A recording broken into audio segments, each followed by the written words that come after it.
Di otak mereka hanya ada isu utang, antek asing, dan Cina, PKI, dan juga komunis bangkit.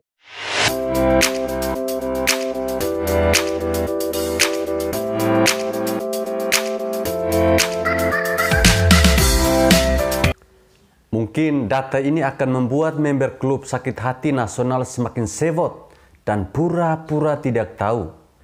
Jumlah ekspor Indonesia hingga saat ini sudah mencapai 209 miliar US dollar atau setara 2.967 triliun rupiah. Angka ini sekaligus menjadi rekor baru dibandingkan dengan nilai rekor pada tahun 2011, yaitu 203 miliar US dollar. Sebelumnya Indonesia adalah negara pengekspor barang mentah, kini pengekspor barang jadi.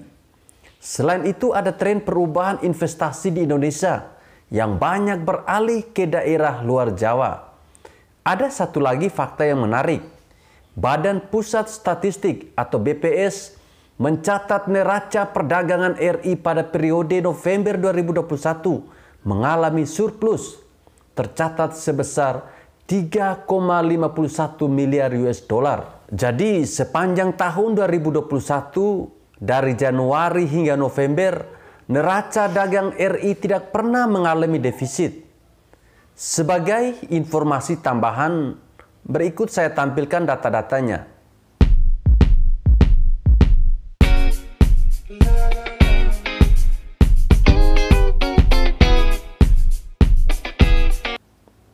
Dulu, Jokowi sering mengeluhkan neraca dagang RI yang sering tekor karena defisit, kebanyakan impor, nilai ekspor kalah dengan impor. Tapi karena terus diperbaiki, hasilnya berbalik arah saat ini. Sebenarnya ini baru pemanasan saja, karena saat ini Jokowi sedang fokus membangun industri manufaktur besar-besaran. Orientasinya adalah ekspor. Jika tercapai, maka surplus neraca dagang akan semakin besar. Dalam 5-10 tahun mendatang, hasil signifikan akan sangat terasa. Perlahan tapi pasti, apa yang dilakukan Jokowi mulai menampakkan hasil. Ini baru permulaan loh. Masih jauh dari potensi maksimal yang bisa dicapai Republik Indonesia. Makanya para member klub sakit hati nasional dan juga kadrun bakal tidak senang dengan kabar ini. Di otak mereka hanya ada isu utang, antek asing, dan Cina, PKI, dan juga komunis bangkit. Isu lama yang dikemas berulang-ulang dengan berbagai bungkusan baru. Yang mereka sebarkan adalah virus kedunguan dan kebodohan. Membodohi masyarakat agar percaya dan ikut mendukung sakit hatinya.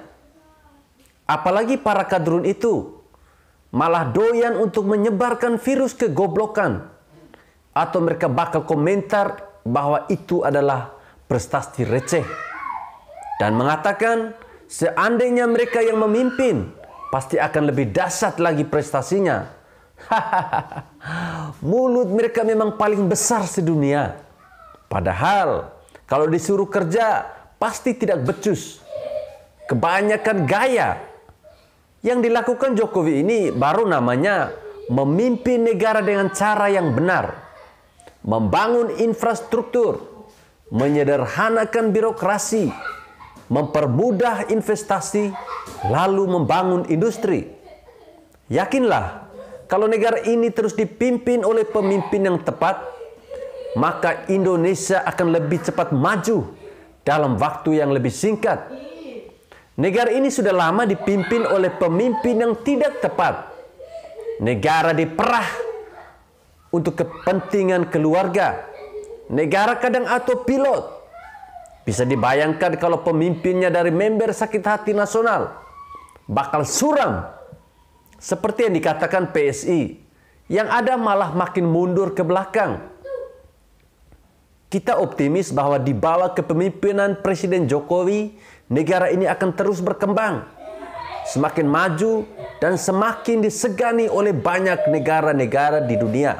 Sebagai penutup, saya ingin mengucapkan salam damai Natal bagi kita yang merayakannya, dan juga ucapan terima kasih kepada para subscriber Suara Timur yang masih tetap setia dan stay hingga saat ini.